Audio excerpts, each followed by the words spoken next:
Price Lord. கர்த்தருக்கு ஸ்தோத்திரம். இப்போ நம்ம செப்பனியா 3ஆம் அதிகாரத்தில் இருக்க வார்த்தை பார்க்கலாம்.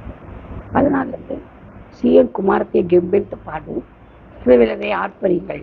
எருசலேம் குமாரத்தியே, நீ உன் முழு இருதயத்தோடு மகிழ்ந்து களிக்கூறு. கர்த்தர் உன் ஆக்கினைகளை கற்றி உன் சத்துருக்களை விளக்கினார். இஸ்ரவேலின் ராஜாவாகிய கர்த்தர் உன் நடுவில் இருக்கிறார், இனி தீங்கு காணாதிருப்பார். இந்த வசனத்தின்படி பார்த்தீங்கன்னா நம்ம கெம்பீரித்து பாடணும். சீயோன் குமாரத்தை கெம்பீரித்து பாடு, இஸ்ரவேலில் ஆர்ப்பரிங்க. நம்ம தான் இஸ்ரவேலர், நம்ம தான் சீயோன் குமாரத்தி, நம்ம தான் எருசலேம் குமாரத்தில். எப்படி பாடணுமா? முழு இருதயத்தோடு மகிழ்ந்து களி கூறணுமா. களி கூறுறவா முழு இருதயத்தோடு நம்ம பேசுறப்பா இல்லையே, முழு இருதயத்தோடு களி கூறணும். அப்பதான் ஆண்டவர் அண்ணன் செய்வார், மகிழ்வார். அப்பதான் கர்த்தர் உன் ஆக்கினைகளை அகற்றி உன் சத்துக்களை விளக்கினார். அப்பதான் செய்வார். எப்போ?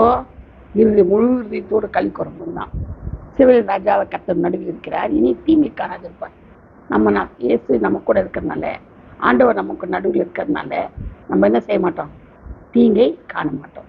எப்போதும் நம்ம சுற்றிலும் ஆண்டவர் இருக்கிறார் இல்லையா? நம்ம நடுவில் இருக்கிறார், முன்ம பின்பதாக இருக்கிறாரு, நம்ம கூடவே இருக்கிறாரு, நம்ம இருதயத்தில் இருக்கிறாரு. அதனால நம்ம என்ன செய்ய மாட்டோம்? இனி தீங்கை காணாதிருப்போம். எப்போ இருக்கணும்?